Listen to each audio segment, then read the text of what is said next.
Bismillahirrahmanirrahim. Assalamualaikum warahmatullahi wabarakatuh. Sampurasun sobat ngariksa. Alhamdulillahirabbil alamin wa bihi nasta'inu ala umuri dunya waddin wa ala alihi wa ashabi ajmain. Asyhadu an la ilaha illallah wahdahu la syarikalah wa asyhadu anna Muhammadan abduhu wa rasuluh, amma ba'du. Sobat ngariksa, alhamdulillah malam ini kita berjumpa lagi ngaji manuskrip kuno Nusantara ngariksa episode yang ke-44. Hari Jumat tanggal 7 Mei 2021 dan ini sudah bagian dari 10 hari terakhir bulan suci Ramadan ya. Sekarang malam keberapa? 25. Ya, ini sudah menjelang kita finish. Tetapi sesungguhnya kalau dalam konteks tangga ruhani, semakin ke akhir itu bukan berarti kita semakin turun begitu ya. Tetapi justru kita sedang menaiki tangga yang mudah-mudahan kita semakin semangat untuk melaksanakan amaliyah bulan suci Ramadan. Sobat ngariksa, pada ngariksa episode ke-44 ini saya masih akan melanjutkan hancak kita membacakan manuskrip Tanbihul Masyi Al-Mansub ila Thoriq Al-Qushasyi karangan Syekh Abdurrub As-Sinkili atau Syekh Abdurrub Singkel atau Syekh Kuala, masih membahas tentang tangga ruhani para sufi. Jadi 4 minggu yang lalu kita masuk pada pembahasan tentang manazil atau manzilah ya, manzilah atau manazil yang saya terjemahkan sebagai tangga ruhani yang itu dijalani oleh para sufi dan dijelaskan di dalam kitab Manazilus Sairin karangan Al-Harawi. Nah, tetapi saya merujuk pada manuskrip Tanbihul Masyi yang dimana As-Sinkili menambahkan beberapa pengertian yang lebih sederhana sesungguhnya, mungkin karena ditujukan untuk masyarakat Muslim Nusantara yang bukan native-nya bukan bahasa Arab ya, jadi tashilan. Biasanya para ulama Nusantara itu punya satu ciri khas bahwa di dalam mengarang kitab itu tashilan, ingin mempermudah, ingin membantu untuk memahami teks-teks yang sedang diajarkannya. Kalau bahasa Arab berarti ya diberikan penerjemahan atau mungkin komentar ya, bahasa Arab yang lebih mudah. Sobat ngariksa, terima kasih banyak untuk sobat ngariksa yang sudah setia mengikuti ini. Mudah-mudahan ngaji manuskrip 2 Jumatan ini tetap mengasihkan untuk kita semuanya mendapat manfaat. Sebelum kita melanjutkan, tentu saja mari kita bacakan suratul Fatihah yang pertama kepada pengarang Tanbihul Masyi Syekh Abdurrub As-Sinkili, dan tentu saja juga karena ini banyak membahas kitab Manazilus Sairin, mengutipnya, kita bacakan juga suratul Fatihah ini untuk Syekhul Islam Abdullah Al-Ansori Al-Harawi ya, seorang ulama yang sangat dihormati di dalam tasawuf khususnya. Dan tentu saja untuk para ulama Nusantara secara keseluruhan yang sudah mewariskan ilmunya kepada kita sekalian. Ala hadiniyah wa kulli niyatin sholihah ila hadratin Nabil Mustafa Muhammadin Rasulillah sallallahu alaihi wasallam. Al-Fatihah. A'udzu billahi minasyaitonir rajim. Bismillahirrahmanirrahim. Alhamdulillahirabbil alamin arrahmanir rahim maliki yaumiddin. Iyyaka na'budu wa iyyaka nasta'in. Ihdinas siratal mustaqim. Syiratul ladzina an'amta 'alaihim ghairil maghdubi 'alaihim waladdallin. Sobat ngariksa, ini pembukaannya masih sama. Saya tidak akan berlama-lama. Manuskrip koleksi Museum Negeri Aceh kemudian masih dipengaruhi oleh Syekh Al-Qurani dan Al-Qusasi. Nah, pada 2 atau 4 minggu yang lalu kita sudah sampai pada pembahasan 10 tangga ruhani yang ada di dalam kategori apa sebelumnya itu qismul abwab ya. Jadi kita sesungguhnya baru masuk pada bagian kedua. Jadi setiap bagian dalam tangga ruhani itu ada 10 tangga. Dan semuanya ada 10 bagian. Jadi 10 kali 10 itu 100. Ada 100 tangga. Sebelumnya kita baru membacakan 20 tangga. Jadi sekarang kita masuk pada tangga yang fil muamalat. Jadi al-muamalat itu muamalah, interaksi begitu ya. Memang tidak akan selesai. Jadi dalam seri yang kedua ini mungkin nanti akan ada yang ketiga, keempat untuk tangga ruhani saja. Itu mengapa di dalam akun medsos saya di Twitter sejak hari pertama bulan suci Ramadan saya membahas per tangga ini. Tapi karena Twitter itu kan singkat sekali ya, satu kali tweetnya, saya mencoba untuk meringkaskan Tanbihul Masyi, kemudian Manazilus Sairin, ditambah dengan komentarnya juga saya membaca Madarijus Salikin karangan Ibnu Qayyim, lalu saya peras begitu ya. Jadi mohon maaf kalau yang di Twitter itu poin-poinnya itu ya pendek-pendek dan bahkan kalimat-kalimatnya, hurufnya itu dirapat-rapatkan gitu ya. Mudah-mudahan tidak mengurangi pemahamannya. Itu mengapa akan kita lanjutkan sekarang.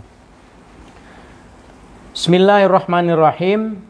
Wa ammal muamalatu, dan adapun bagian muamalat di dalam manzilah ini, fafiha, maka itu ada di dalam al-muamalat ar-rohbah. Yang pertama itu adalah ar-rohbah gitu. Ada 10 dan yang pertamanya ar-rohbah. Sebelumnya kan ar-rohbah. Ini harus agak dibedakan dengan raghaban wa rohaba. Raghaban wa rohaba. Raghbah dan rahbah. Kalau yang sebelumnya itu raghbah itu ketertarikan begitu. Nah, sekarang tangga ruhani yang ke-21 ini atau nomor 1 di dalam al-muamalat adalah ar-rohbah gitu, khawatir gitu. Ya, khawatir. Wahia, dan adapun ar-rohbah itu al-khosyah. Nah, ini penjelasan yang tidak ada di dalam Manazilus Sairin. As-Sinkili menyebut bahwa ar-rohbah itu sama seperti al-khosyah. Al-khosyah itu kan takut kadang-kadang diartikannya atau khawatir.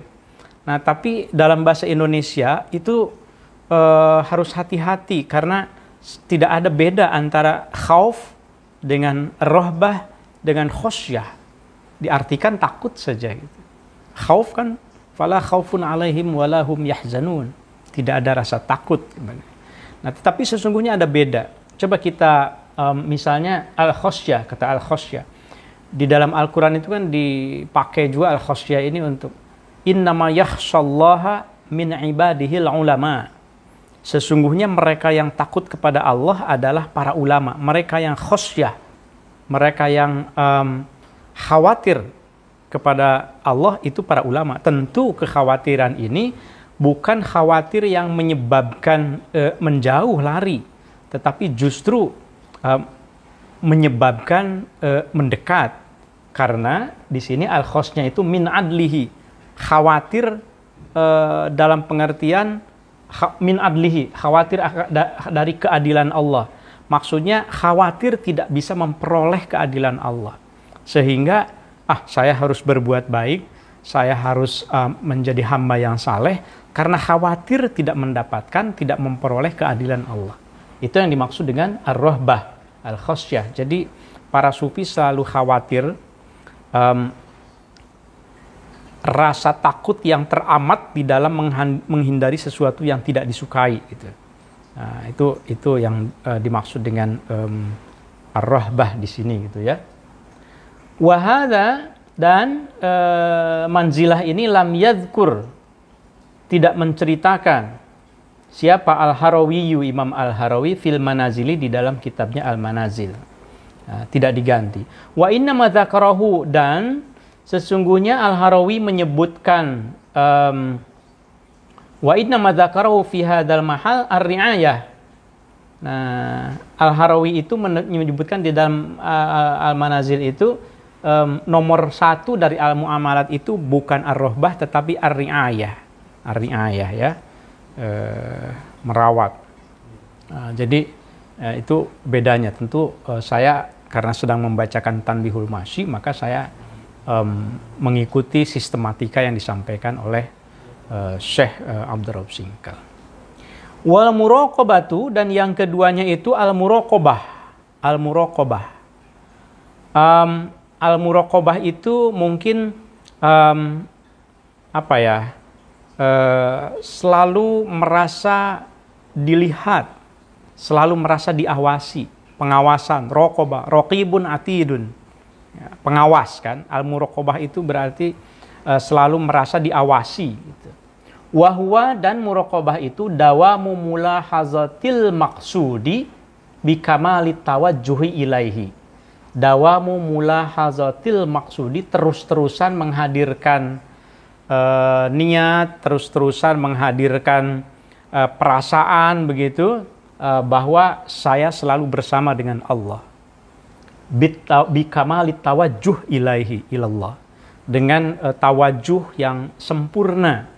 Maksudnya benar-benar selalu menghadirkan, meyakini bahwa Dia Maha melihat, Dia Maha mendengar, Dia Maha mengetahui, dan Dia mengawasi. Tidak sedetik pun Ia luput, tidak sedikit pun kita luput dari pengawasan Allah. Itu yang dimaksud dengan al-muraqabah gitu ya. Nah, jadi singkat-singkat sebetulnya As-Sinkili. Jadi memang tashilan maksudnya. Kalau baca Manazilus Sairinnya itu setiap manzilah itu di breakdown lagi menjadi tiga level. Jadi ada 100 qism, 10 bagian. Setiap bagian ada 10 manzilah, artinya ada 100 manzilah. Setiap manzilah ada tiga level. Artinya keseluruhan itu sebetulnya ada 300 gitu ya. Nah, tapi di dalam Tanbih Al-Masyi ini disederhanakan. Kemudian yang berikutnya wal hurriyatu. Yang ketiga ini wal hurriyatu. Al hurriyah ini merdeka kalau secara lughatan ya, secara bahasa. Tangga ruhani para sufi yang berikutnya adalah al hurriyatu. Apa itu? Wahwa, dan al hurriyah itu al khuruju, itu keluar an raqil aghyari, dari penghambaan kepada selain Allah. Raqun di sini penghambaan, al-aghyar itu ghairullah, al-aghyar, segala sesuatu selain Allah. Jadi melepaskan diri dari menghamba kepada selain Allah. Menghamba, mengabdi hanya kepada Allah. Itu yang dimaksud dengan al-hurriyah, merdeka. Jadi maksudnya merdeka bukan berarti bebas, tidak merasa diawasi. Justru dalam hal ini merdeka maksudnya merdeka dari tidak menghamba kepada selain Allah. Jadi istilah-istilah sufi itu tidak cukup dipahami hanya harfiah, memang harus memahami betul penjelasannya seperti apa gitu ya. Al-hurriyah itu memerdekakan diri dari belenggu makhluk, hanya tunduk kepada Allah itu. Nah, tetapi tentu saja bukan berarti al-hurriyah ini bahwa seorang hamba itu tidak boleh punya harta, tidak boleh punya jabatan. Yang tidak boleh itu menghamba kepada harta, menghamba kepada jabatan. Saking ingin memperoleh dan mempertahankan harta, pangkat, jabatan, misalnya, kemudian segala sesuatu dilakukan, segala sesuatu dilanggar. Nah, ini tidak merdeka, dia terikat kalau begitu. Raqul aghyar, riqul aghyar, dia berarti terikat. menghamba kepada selain Allah. Nah, itu yang dimaksud dengan tangga ruhani yang ini. Wahada, dan ini aidon juga lam yadhkurhu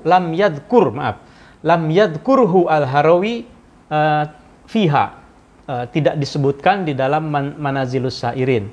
Lalu diganti dengan apa? Wa innama dzakara, sesungguhnya Al-Harawi menyebut fi hadzal mahali, dalam posisi nomor 3 ini, al-hurumah, mengagungkan dalam hal ini ya. Nah, tentu itu pembahasan tersendiri. Kemudian yang keempat, jadi tadi al-hurumah itu, al-hurumah itu penggantinya gitu ya. Al-hurumah itu menjaga, mengagungkan perintah dan larangan Allah. Wal ikhlasu, dan yang berikutnya al-ikhlas. Ini di bulan Ramadan ini ya, anggap saja, apalagi ini 10 hari terakhir bulan Ramadan, anggap saja Sobat Ngariksa sedang i'tikaf ya. Sedang i'tikaf, sedang ya sambil zikir boleh. Allahumma innaka afuwun karim tuhibbul afwa fa'fu anni. Allahumma innaka afuwun karim tuhibbul afwa fa'fu anni, dan seterusnya gitu ya.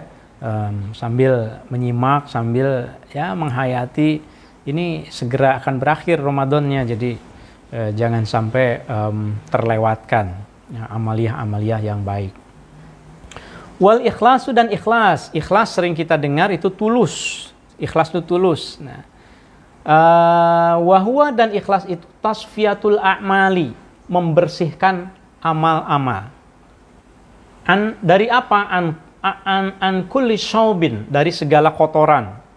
Bersihkan semua amal, bersihkan semua perbuatan dari segala niat yang buruk dan kotor. Jadi walaupun niatnya baik, walaupun perbuatannya baik, kalau niatnya tidak ikhlas itu juga tidak benar. Jadi harus betul-betul sofi, harus betul-betul bersih, tidak ingin dianggap baik, tidak ingin dipuji. Jadi sebuah amal perbuatan itu harus ada 2 unsur. Pertama ikhlas, yang kedua benar. Kalau perbuatan itu ikhlas tapi tidak benar, itu juga tertolak. Atau sebaliknya, benar tetapi tidak ikhlas, keduanya juga tertolak. Jadi harus ikhlas dan harus benar. Ya, kalau tidak ikhlas dan tidak benar, apalagi itu menjerumuskan ya. Al-ikhlas. Kemudian yang berikutnya, yang kelima, berarti wat-tahdzibu dan at-tahdzib. At-tahdzib itu kita sering mendengar tahdzibun nafs, menyucikan jiwa, membersihkan jiwa, penyucian, menyucikan. At-tahdzib. Jadi wahwa, dan wahwa as-shalah. As-Sinkili singkat sekali mendefinisikan at-tahdzib itu as-shalah. As-shalah itu baik, as-sulh, baik, damai. Itu at-tahdzib, tangga yang nomor 5 di dalam al-muamalat. Maksudnya adalah semacam latihan gitu ya. At-tahdzib itu kan latihan menggojlok diri supaya beramal, berbuat, beribadah, bersikap, berkhidmat, selalu ditujukan untuk kebaikan, dan tentu saja harus dengan ilmu gitu. Jadi dalam Manazil As-Sairin ada penjelasan bahwa yang dimaksud dengan at-tahdzib itu selalu segala perbuatan kita itu bil ilmi, dengan ilmu. Itu salah satu kriterianya gitu ya. Qala telah berkata siapa sahibul latifil lataifil a'lami, pengarang atau pemilik lataiful a'lam, wa yuqalu huwa at-tathhir. Nah, ini penjelasan tambahan. Wa yuqalu, dan disebutkan huwa, bahwa at-tahdzib itu at-tathhiru. Jadi dari kata toharo ya, suci ya, jadi menyucikan. Toharo yutohiru tathhiron, menyucikan. Wat tasfiyatu, sama dari sulasi mazid juga nih. Sofa yusofi tasfiyan, tasfiyatan, tasfiyah, at-tasfiyah, mensucikan. Ya. Fatarotan, maka kadang-kadang yurodu, dimaksud bihi dengan at-tahdzib itu tahdzibal qasdi. Kadang-kadang yang dimaksud suci itu menyucikan niat, menyucikan i'tikad, menyucikan maksud. Wa taratan tahdzib al-khidmah, kadang-kadang dimaksudnya maknanya juga tahdzibun khidmah. Ya, kalau berkhidmat itu juga harus disucikan. Wa taratan tahdzibul hal, kadang-kadang juga menyucikan perilaku, ya, ahwal. Wa taratan tahdzibut tahqiq, dan kadang-kadang juga menyucikan secara hakiki, suci secara hakiki, jiwa. Nah, itu yang dimaksud dengan at-tahdzib. Jadi ada yang komentar ke saya, berat ya untuk jadi sufi gitu. Apa kita mampu? Buat apa tangga itu kalau kita tidak mampu gitu. Nah, jadi kita mengetahui dan memahami tangga-tangga ruhani yang ditapaki atau yang dijalani oleh para sufi itu tentu saja bagian dari upaya kita untuk menjadi lebih baik. Jadi kalaupun tidak mampu, malah yudraku kulluh la yutraku kulluh. Kalau belum bisa semuanya, ya paling tidak mana sih tangga ruhani yang bisa gitu diikuti gitu ya. Kan amaliyah itu kan ada amaliyah lil awam, ada lil mutawassit, kan begitu ya. Jadi ada level-levelnya, ada untuk yang awam, ada yang khos mungkin, ada yang khawas, ada yang khawasul khawas gitu. Minimal yang tingkat awam dulu lah. Itu Syekh Al-Harawi itu sangat bijak sekali. Dalam setiap tangga itu selalu disebutkan. Ini level al-ikhlas lil awam. Yang kedua al-ikhlas lil khawas. Kemudian al-khawas. Jadi selalu ada salasu maratib. Ada 3 martabat gitu. Ada 3 tingkatan, 3 level ya. Jangan khawatir. Saya juga masih jauh dari mempraktekkan, mengamalkan semuanya. Jadi kalaupun saya membacakan ini bukan berarti saya sudah mampu. Ya saya berbagi saja. Mudah-mudahan sambil begitu saya sambil mengingatkan diri sendiri. Tawasau bil haq, tawasau bis sabr. Intaha, selesai sampai di situ terkait dengan at-tahdzib. Kemudian yang berikutnya, yang ke berapa nih? Yang ke-6 berarti ya. Yang ke-6 ini wal istiqomatu, dan istiqomah. Istiqomah kita tahu, saya kira teguh gitu ya, kukuh, teguh. Huwa istiqomah itu at-tawajjuhu ilallah, itu lurus di jalan Allah. At-tawajjuhu ilallah ta'ala, maha tinggi Allah. Wasairu nahwahu, dan menjalani jalan Allah itu kebenaran, jalan kebenaran bisabati, dengan konsisten, dengan tetap gitu. Jadi orang yang istiqomah itu orang yang tegas dalam perkataan, dalam perbuatan, tidak tengok kiri, tengok kanan, tidak tergoda begitu dalam menjalani kebenaran. Selama dia meyakini itu benar dan ada landasannya, maka dia tidak tergoda ketika ada mungkin godaan yang secara duniawi, lahiri mungkin menggiurkan. Jadi Sobat Ngariksa, istiqomah itu ibarat ruh bagi jasad sesungguhnya. Semua yang kita kerjakan, semua yang kita lakukan, kalau seandainya tidak istiqomah, itu ibarat jasad tanpa ruh gitu. Dia ya mungkin akan berjalan, tetapi kalau hanya sekali 2 kali, ya hilang juga gitu. Amal tanpa istiqomah itu ya ibarat badan tanpa nyawa jadinya gitu ya. Makanya ada satu ungkapan, khairul umur atau khairul a'mal, saya lupa, adwamuha wa in qalla. Jadi sebaik-baik perbuatan itu yang dawam, yang rutin, istiqomah, wa in qalla, walaupun sedikit gitu. Sholat duha walau rokaatain misalnya, hanya 2 rakaat, ya 4 rakaat silahkan, tetapi walau rokaatain misalnya. Saya diingatkan betul sama teman saya ketika ngariksa ini mulai ya. Bener nih, mau terus ngariksa nih. Ya insya Allah saya bilang, kalau memang bener, mau bener niatnya, itu harus siap reguler istiqomah. Nah itu Mas Hadi nih yang mengingatkan saya, terima kasih banyak nih Mas Hadi. Itu saya seringkali terpicu sendiri. Tidak ada yang mewajibkan saya untuk ngariksa, tidak ada juga yang menggaji saya untuk ngariksa gitu ya. Dan tidak ada juga yang menghukum saya kalau seandainya saya tidak ngariksa gitu. Tapi karena ini satu komitmen dari diri sendiri, saya harus faida faragta fangsob mungkin gitu. Kalau udah selesai dengan niatnya, dengan maksudnya, udah yakin pokoknya gitu. Nah, ini adalah bagian dari istiqomah, tentu saja dalam penerjemahan kehidupan sehari-hari kita ya. Kemudian yang ketujuh, wat tawakkulu, dan tawakal. Kita sering mendengar kalau tawakal ya. Wahwa, dan adapun tawakal itu qillatul umur ila malikiha, menyerahkan segala urusan kepada yang menguasai. Maksudnya kepada pemiliknya begitu. Qillatul umur ila malikiha, menyerahkan segala urusan kepada yang mampu, yang berkuasa menanganinya. Yang maha kuasa menangani segala perkara itu kan ya Allah. Jadi tawakal itu menyerahkan segala sesuatu kepada Allah. Ini memang mudah diucapkan tentu saja tawakal ini. Tawakal aja deh kepada Allah. Aduh, kena COVID nih. Aduh, ekonomi ini sulit. Tawakal kepada Allah. Tawakal, sakit, tawakal. Tapi tidak mudah. Mudah diucapkan, tapi memang tidak mudah dipraktekkan.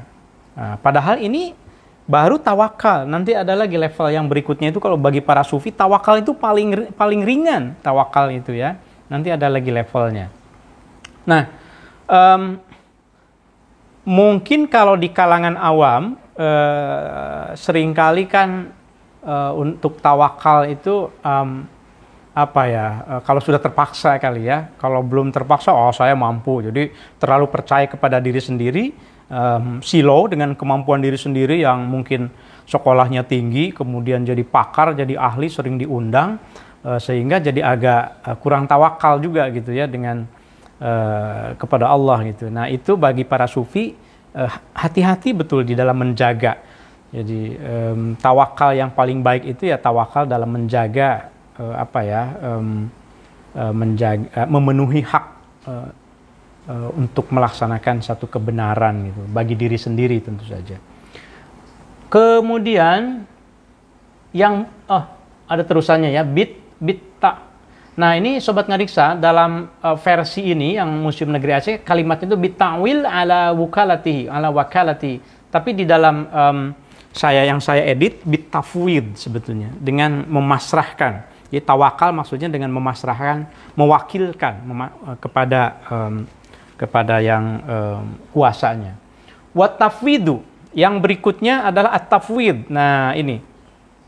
Yang ke-8 di dalam al-muamalat ini adalah at-tafwid. Wat tafwidu wa huwa, dan adapun at-tafwid itu qillatul umuri ila majriha. Jadi memasrahkan segala urusan kepada relnya, kepada yang menggerakkannya dengan sepenuh hati, bila muzahamati aqlin wa wahmin. Jadi tanpa reserve, jadi tanpa protes, pokoknya tidak ada angan-angan, tidak ada ini secara logika nggak bisa nih ya. Tidak. Kalau sudah at-tafwid, kalau at-tawakkul mungkin masih gitu ya, kayaknya ini masih secara logika ini bisa deh gitu ya. Tapi kalau tangga yang at-tafwid ini bila muzahamati aqlin wa wahmin. Sudah, pokoknya saya betul-betul memasrahkan segala urusan itu kepada Allah. Yakin hakul yakin ada dalang di dalam kehidupan. Ya, segala urusan. Nah, bedanya dengan tawakal itu begini. Kalau tawakal itu kita menyerahkan urusan kepada Allah itu setelah terjadi kan peristiwanya. Misalnya ya sedang sakit gitu ya, kemudian aduh gimana nih nggak sembuh-sembuh, ya sudah, yang penting doa kemudian tawakal. Jadi sudah kejadian. Atau kita mau mengikat unta gitu, misalnya gitu ya sedang melakukan mau mengikat unta, ya saya tawakal kepada Allah, tapi sebelumnya saya ikat dulu, tapi tawakal. Nah itu tawakal. Kalau tafwid itu memasrahkan segala urusan itu sebelum dan sesudah kita melakukan sesuatu. Artinya sepanjang nafas kita, ya kita tafwid kepada Allah. Ya itu tadi, meyakini bahwa segala sesuatu itu ada dalangnya, yaitu Allah Subhanahu wa taala. Itu tafwid ya. Itu bedanya. Kemudian wasiqatu. Nah, yang ke berapa nih? Yang ke-9 as-siqah. Fiqh itu percaya, terpercaya, yakin. Di dalam tradisi hadis itu ada ini sanadnya terpercaya tidak, rawinya terpercaya tidak, siqah atau tidak gitu. Siqah, terpercaya. Bisa dipercaya betul gitu. Nah, siqah itu apa? Wahwa, siqah itu i'timadul abdi 'alallahi wahdah fi kulli syai'in. Seorang hamba menyandarkan segala sesuatu hanya kepada Allah. Hampir sama kan ya? 'Alallahi wahdah. Jadi memang nanti nih, Sobat Ngariksa, tawakal, tafwid, siqah, sama satu lagi at-taslim. Nah, at-taslim. Itu mirip-mirip itu. Nah, nanti saya sedikit singgung bedanya. As-siqah ini menyandarkan segala urusan kepada Allah. Jadi siqah itu sebetulnya inti dari tawakal dan tafwid tadi itu. Kalau tidak ada keyakinan, kalau tidak ada kepercayaan yang hakul yakin kepada Allah, kan tidak tawakal, tidak akan tafwid. Jadi siqah. Kita yakin tidak kepada Allah. Nah, kalau sudah yakin akan ada tawakal, akan ada tafwid. Tapi kalau tidak yakin ya tidak. Jadi ibaratnya kalau tawakal itu mata misalnya gitu ya, siqah itu hitamnya mata. Nah, coba kalau ada mata, lalu ada hitamnya tidak berfungsi, mata itu tidak berfungsi. Tawakal itu tidak mungkin ada kalau tidak ada siqah, tidak ada yakin kepada Allah. Gitu. Kalau pasrah itu kita umpamakan, analogikan sebagai hati, siqah itu relungnya, gitu, relung. Jadi hati itu hatinya, tapi relung hati itu yang lebih dalam lagi. Gitu. Kalau ada hati tapi tidak ada relungnya, ya hatinya mati. Gitu. Jadi gitu. Core of the core, intinya inti, gitu ya. Mungkin core of the core. Ya, ya itu siqah, Sobat Ngariksa. Kemudian yang berikutnya wat taslim. Nah ini satu lagi, wat taslim. Taslim juga sama. Sallama yusallimu tasliman. Taslimatan, tislaman, taslim, memasrahkan diri, tunduk. Taslim ini tunduk. Wah, ini ada kehapus, tapi saya kira wahwa killatul abdi nafsah ila rabbihi fi jami ahwalihi ma'abaqai muzahamatil aqli wal wahmi. Seorang hamba memasrahkan dirinya ila rabbihi kepada Tuhannya, menundukkan diri, menyerahkan diri sepenuhnya kepada Al-Haq, Tuhan yang maha benar, tapi ma'abaqai muzahamatil aqli wal wahmi. Akalnya dan wahamnya, angan-angannya masih ada. Nah, ini Sobat Ngariksa begini. Nah, di sini saya ingin menjelaskan bahwa kalau dalam Tanbih Al-Masyi, memang ini urutannya itu at-taslim ini kan di bawah at-tafwid. Sepertinya at-taslim ini di atas at-tafwid. Padahal justru yang at-tafwid itu bila muzahamati aklin wa wahmin. Akal itu sudah disimpan dulu gitu. Imajinasi ke sifat kemanusiaan disimpan. Betul-betul pasrah kepada Allah. Tafwid. Tapi kalau taslim masih ma'abaqai muzahamatil akli. Nah, di dalam literatur yang lain ternyata urutannya itu at-tawakkul itu lil awam. Wat taslim lil mutawassit atau lil khawas. Ya. Sementara at-tafwid itu lil khawasil khawas. Justru yang paling tinggi itu at-tafwid. Nah, jadi biasa gitu ya, itu kan kalau Sobat Ngariksa membaca maqamat, manazil, itu kan memang beda-beda. Yang disebut maqamat itu juga maqamat taubat, maqam taubat misalnya. Sementara oleh Al-Harawi disebut sebagai manazil, manzilah itu ya. Jadi memang ada beberapa versi lah kira-kira begitu ya. Itu yang keberapa tadi? Sudah ke-10 ya? Wat taslim. Ya, betul. Betul, sudah selesai di dalam bagian al-mu'amalat, Sobat Ngariksa. Nah ini jam 9, baru 30 menit ya. Kita lanjut dulu ya, supaya lumayan dapat lah, jangan hanya 10. Tapi Sobat Ngariksa, kalau ada yang mau menanggapi, melengkapi penjelasan saya, mangga diantos, silahkan. Mungkin ada komentar-komentarnya di kolom Facebook begitu ya. Saya minum dulu. Bismillahirrahmanirrahim.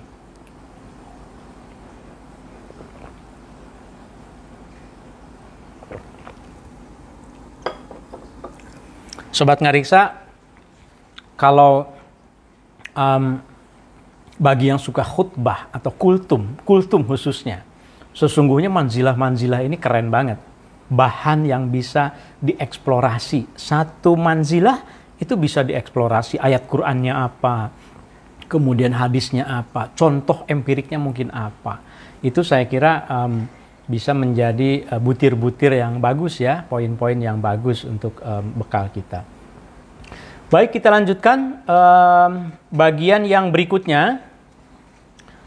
Berarti al-akhlak ini bagian yang keempat ya, al-bidayat, al-abwab, al-muamalat, dan sekarang al-akhlak gitu. Babul akhlak atau qismul akhlak, Al-Harawi menyebutnya. Wa ammal akhlaku, dan adapun akhlak, makom akhlak atau manzilah akhlak, fafiha, maka itu ada di dalam al-akhlak. Jadi ini khobar muqaddam. Mubtada muakhornya mana? Ya ini as-sobru. Kemudian yang berikutnya itu atof ke as-sobru, ke mubtada muakhor.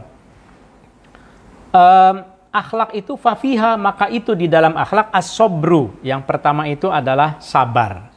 Ya, kita semuanya sama-sama tahu, coba kita lihat definisi dari Asyinkili. Wahwa, dan adapun sabar itu al-habs, menahan. Wa yakunu, dan menahannya ini ada ala luzumil awamiri wan nawahi.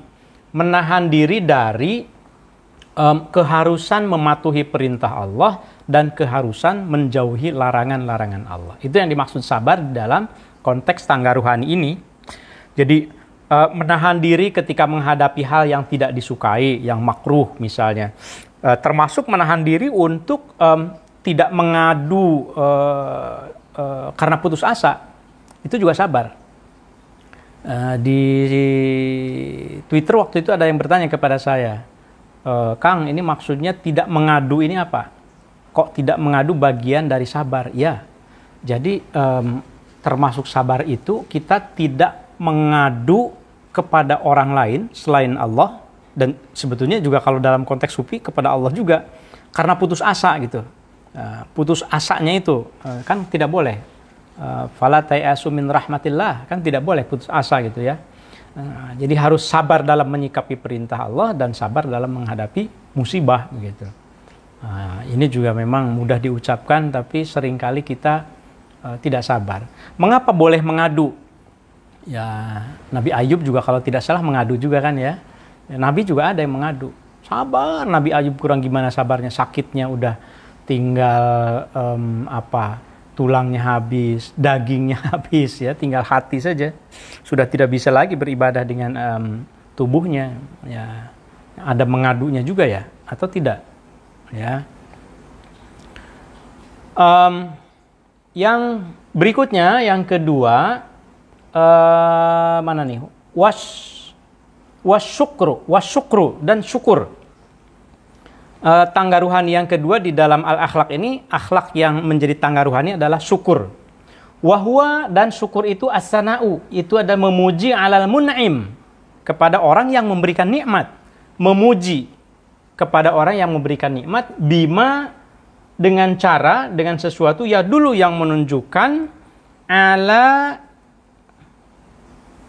ma'rifatil mun'im, memuji kepada orang yang memberikan nikmat dengan cara mengenali siapa orang yang memberi nikmat itu gitu. Nah, itu definisi syukur. Jadi kalau ditanya apa sih syukur itu, ya syukur itu memuji pemberi nikmat agar mengenali hakikatnya siapa sih sebetulnya yang memberi nikmat itu gitu. Jadi bersyukur itu selalu dimulai dengan mengenali dulu. Pertama mengenali nikmatnya. Nah, ini ada nikmat nih. Ada nikmat dari Allah nih. Nah, kemudian diakui ada nikmat. Nah, kemudian dipuji. Nah, gitu ya, baru kemudian bersyukur gitu. Jadi kalau tidak ada mengenali nikmat saja tidak, memuji juga tidak, jadi tidak alhamdulillah begitu atas nikmat yang diperoleh, mereka yang tidak memujinya ya tidak akan bersyukur. Nah, kira-kira begitu ya. Asyukru. Kemudian yang ketiga, wah ini harus agak sedikit dipercepat supaya dapat 10. Yang ketiga adalah waridho dan ridho. Ridho kita tahu ya, ridho menerima begitu ya. Wahwa dan yang dimaksud ridho itu al-wuqufus shadiqu, diam yang benar, haitsuma waqafal abdu, dimanapun si hamba itu diam, dimanapun berada dalam keadaan apapun.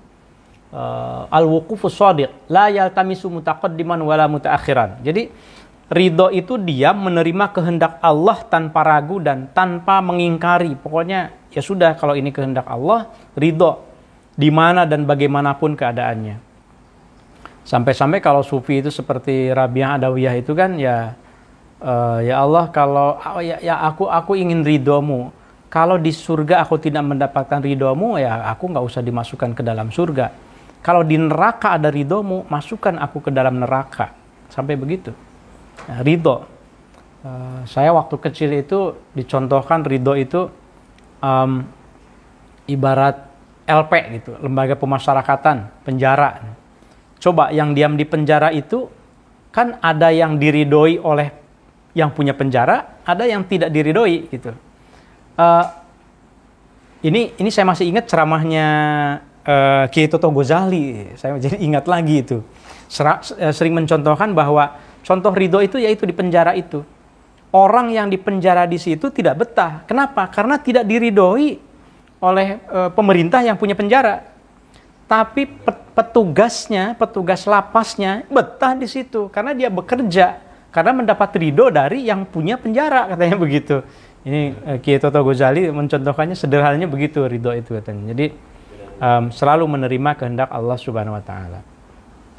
Kemudian yang berikutnya wal haya'u, dan haya, al haya itu malu.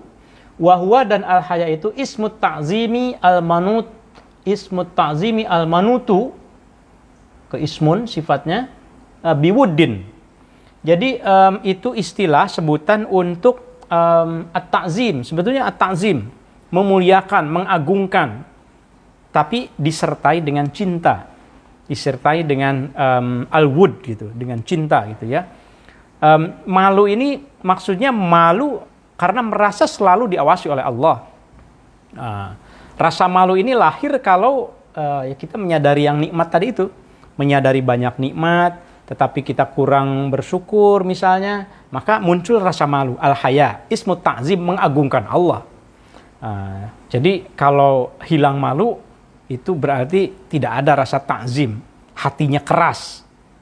Di dalam tradisi sufi, malu itu menjadi sesuatu yang sangat mulia gitu ya. Kemudian yang berikutnya wasidqu, dan as-sidq, jujur. Sidik. Wahwa dan sidik itu al-muwafaqatu, itu adalah berkesesuaian lil haqqi, dalam kebenaran, sesuai dengan kebenaran, fil aqwali, dalam ucapan, wal af'ali, dalam perbuatan, wal ahwali, dan dalam perilaku. Aqwal, af'al, ahwal itu semuanya selaras. Nah, ini istilah yang saya kira tepat ya. Itu yang disebut dengan sidik. Jujur, lurus, itu selaras perkataan, sikap, dan perbuatan. Nah, itu mungkin kalimat yang gampang. Al-sidik ini di dalam manzilah para sufi ini diyakini sebagai kunci, poros kebenaran, kunci. Nah, mungkin orang yang selalu jujur itu bisa jadi terpinggirkan dari komunitasnya, dari masyarakatnya mungkin. Kalau ia lurus saja, dia jujur pokoknya pada kebenaran, bisa jadi dia terpinggirkan, tapi ia tidak akan terkalahkan. Abu Bakar As-Siddiq itu contoh betul bagaimana, mengapa digelari As-Siddiq kan? Karena jimat dari Abu Bakar As-Siddiq itu ya As-Siddiq. Itu jimatnya, kemana-mana dibawa.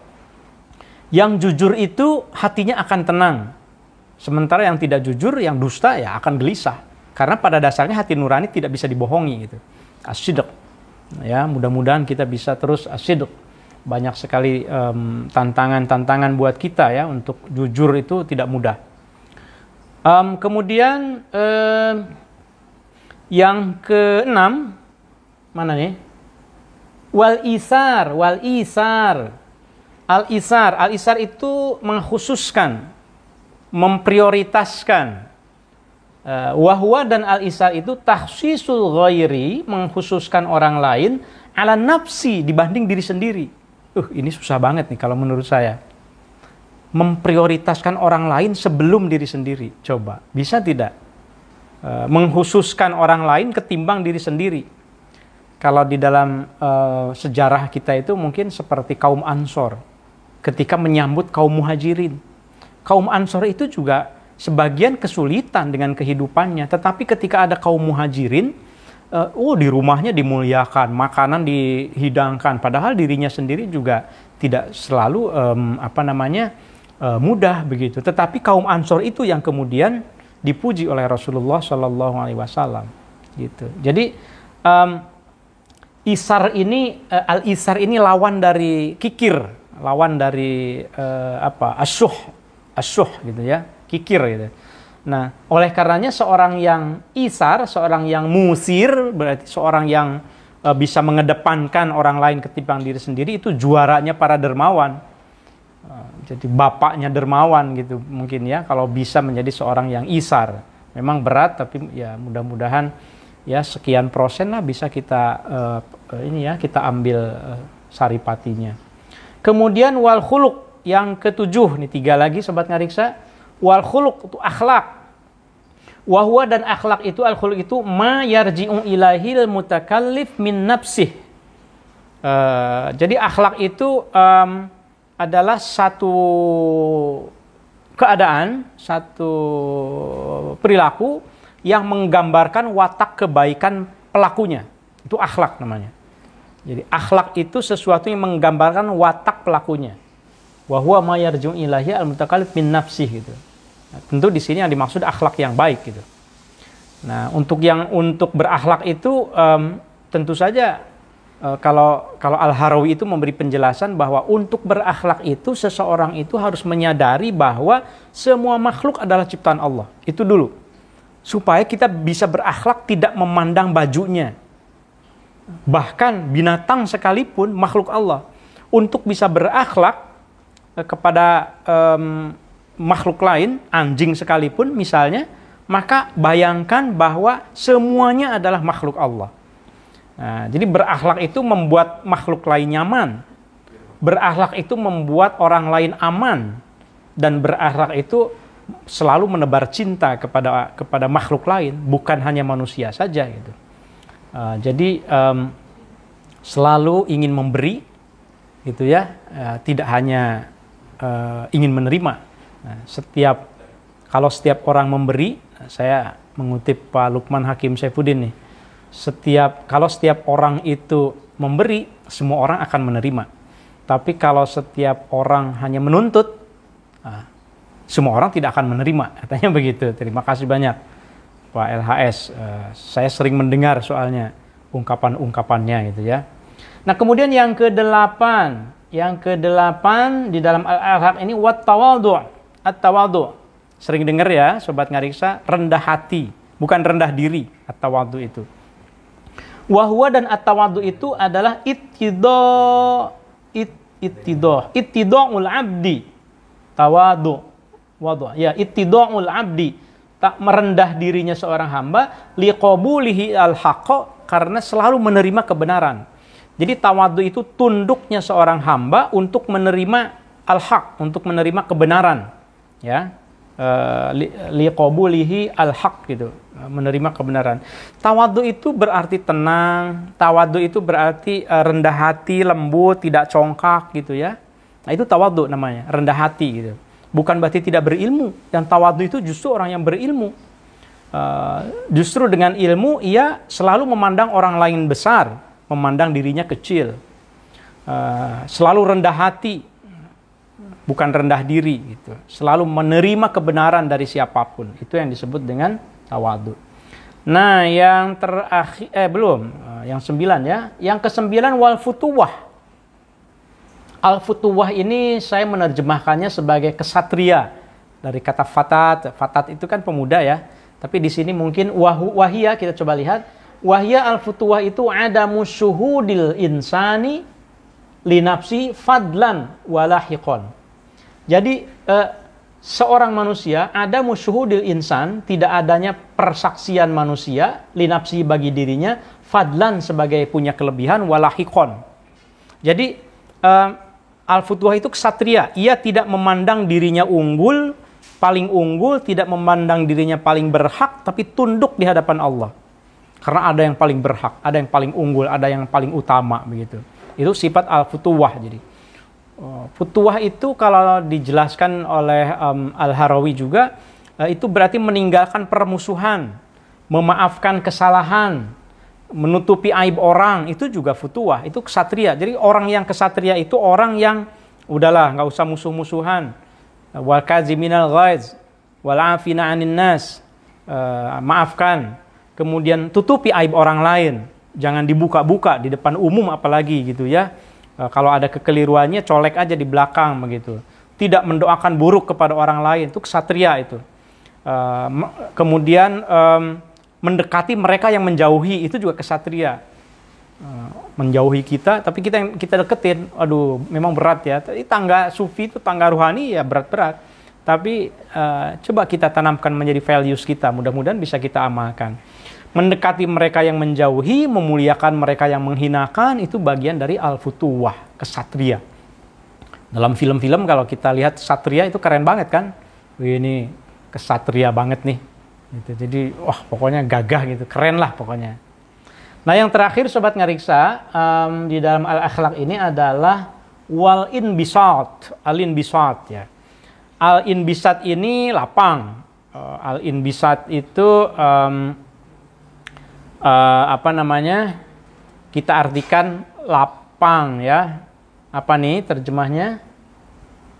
Penjelasannya, wahwa dan al-inbisat itu kama qala al-Harawi, mengutip al-Harawi langsung ini Syekh Asyinkili, as-sayru ma'al habibi, berjalan ma'al habibi beserta kekasih, maksudnya Allah. Jadi menjalani pokoknya bersama Allah, biirsali ini bacaannya apa nih?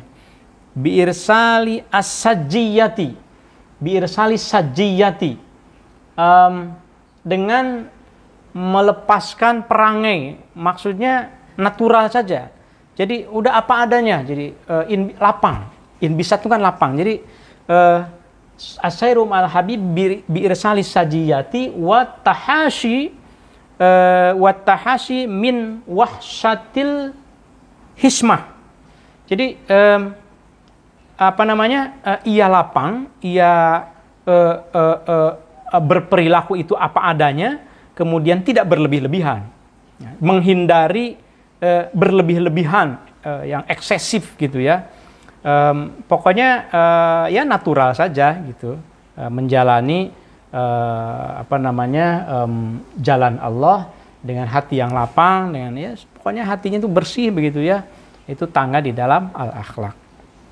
Nah Sobat Ngariksa, kiranya sampai di sini mungkin ya, karena sudah larut juga, sudah hampir 1 jam kita mendapatkan 20 tangga ruhani, alhamdulillah ya lumayan lah gitu ya. Mudah-mudahan semua yang kita bahas ini bisa memberikan satu manfaat buat kita, khususnya bagi umat muslim yang sedang menjalankan ibadah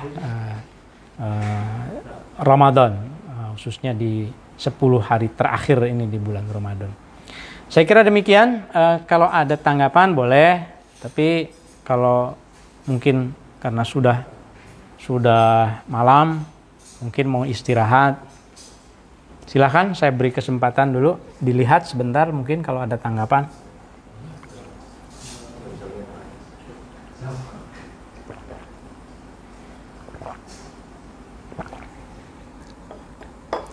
Biasanya kalau sudah selesai, lalu saya lihat-lihat secara detail, suka ada tanggapan, tapi mohon maaf tidak sempat terbaca.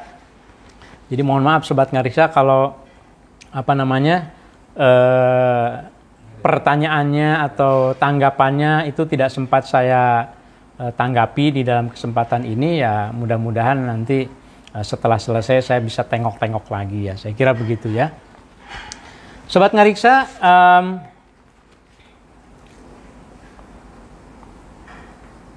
Ini banyak yang belum terbaca, jadi mudah-mudahan nanti pada kesempatan yang 4 minggu berikutnya berarti ya, setelah Lebaran kita akan lanjutkan. Bismillahirrahmanirrahim. Sebagai refleksi Sobat Ngariksa, manzilah adalah tangga ruhani yang berupaya digapai secara susah payah oleh para sufi untuk memahami diri, mendapat pengetahuan hakiki, dan mengenal ilahi Rabbi. Tangga ruhani ibarat samudra luas yang terbentang seakan tak berbatas.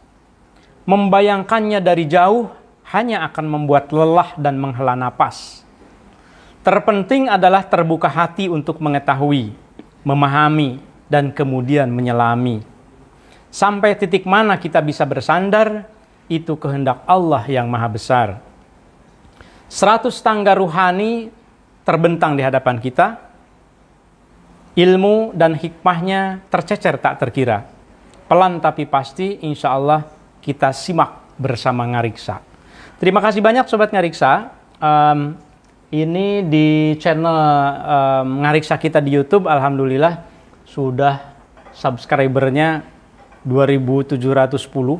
Saya masih ingat nambahnya sekitar 160 ya dari 2 minggu lalu, alhamdulillah. Terima kasih banyak Sobat Ngariksa. Siapapun yang nambah sebagai subscriber, ini Sobat Ngariksa menjadi bagian dari misi kita untuk menatap masa depan dengan merawat masa silam. Manuskrip-manuskrip yang klasik tapi asik. Mudah-mudahan bermanfaat. Bahkan saya lihat ada yang di bawah itu, yang ini kalau nggak salah 1.000 sekian viewernya, ada yang sudah 3.000-an juga. Wah, berarti banyak juga. Ya alhamdulillah manfaat rupanya. Mudah-mudahan pelan tetapi bisa memberikan satu kebaikan. Saya kira demikian Sobat Ngariksa. Sekali lagi mudah-mudahan memberikan manfaat. Apa yang benarnya silahkan diambil. Kalau ada yang keliru-keliru dari saya, mohon maaf dengan segala kerendahan hati karena kekurangan dari saya. Terima kasih banyak.